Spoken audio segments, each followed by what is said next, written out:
பசுமையான காட்டில் முயல் ஒன்று தனக்கு தங்குவதற்கு ஒரு வீட்டை தேடி அலைந்து கொண்டிருந்தது. அலைந்து களைத்த முயல் தன் நம்பிக்கையை கைவிடும் நேரம் ஒரு மரத்தில் இருந்த பொந்தை பார்த்தது. இதுதான் நான் தங்க சரியான இடம் என நினைத்தது. உள்ளே நுழைந்த முயல் நல்ல வசதியான இடம் கிடைத்துவிட்டது என மகிழ்ந்தது. அப்போது முயலுக்கு தெரியாது இந்த இடம் ஏற்கனவே வேறு ஒருவருக்கு சொந்தமானதென்று. நேரமானது. தன் வீட்டிற்கு பறந்து வந்த கிளி மரப்பொந்தினில் நுழைந்த போது உள்ளே இருந்த முயலை பார்த்து அதிர்ச்சி அடைந்தது. என் வீட்ல நீ என்ன பண்ற? இது என்னுடைய வீடு. என்ன உன் வீடா? இங்கு யாரும் வசிப்பதாக எனக்கு தெரியவில்லையே. நான் காலியா இருந்த வீட்டில் தங்கியுள்ளேன். என்னடா இது வம்பா போச்சே? இது என்னுடைய வீடு. நான் இங்க 1 வருஷத்திற்கு மேல் வசிக்கிறேன். என் வீட்டை நீ எப்படி கைப்பற்றுவாய்? உடனே வெளியே போ. கிளியே, மரங்களும் காற்றும் நிலமும் வானமும் அனைவருக்கும் பொதுவானது. புரிந்து கொள்.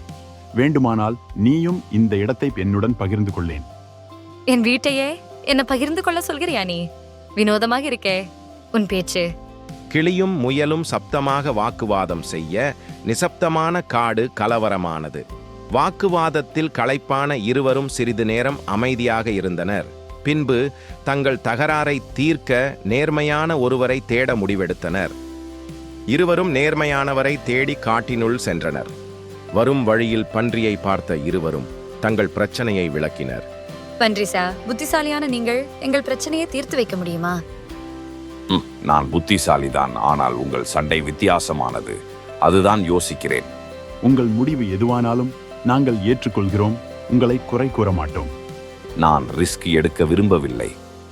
யானையை பார்த்த இருவரும் நடந்ததை விளக்கி சொல்லி உங்களால் தான் எங்கள் பிரச்சனையை தீர்த்து வைக்க முடியும் என்றனர். நீதி வழங்குவது மிகவும் கடினமானது. நான் தவறு செய்தால் அது என்னையும் என் குடும்பத்தையும் பாதிக்கும். மேலும் என் காலத்திற்கு பிறகும் என் சந்ததியினரை இயற்கை தண்டிக்கும். யாரும் தப்ப முடியாது. எனவே என்னால் உங்களுக்கு உதவ முடியாது. நம்பிக்கை இழந்த முயலும் கிளியும் மேலும் காட்டினுள் சென்றன. அப்போது அவர்கள் எதிரே நரி வந்தது. முயலே, கிளியே, என்ன இருவரும் கவலையுடன் இருக்கிறீர்கள்? இருவரும் நடந்ததை விவரித்தனர். அதை கேட்ட நரி, நியாயமான தீர்ப்பை வழங்க எல்லாம் தெரிந்த நபர் நம்ம சிங்கராஜாதான். வாருங்கள், நான் உங்களை அவரிடம் அழைத்துச் செல்கிறேன் என்றது. இருவரும் நம்பிக்கையுடனும் பதட்டத்துடனும் நரியை பின்தொடர்ந்து குகையை அடைந்தனர். நீங்கள் இங்கேயே காத்திருங்கள். நான் சிங்கராஜாவை பார்த்து உங்க பிரச்சனையை சொல்லிட்டு வந்து விடுகிறேன். குகையினுள் சென்றது நரி. அவர்களை உள்ளே வர சொல்லவா? Thank you for watching Surya eHub.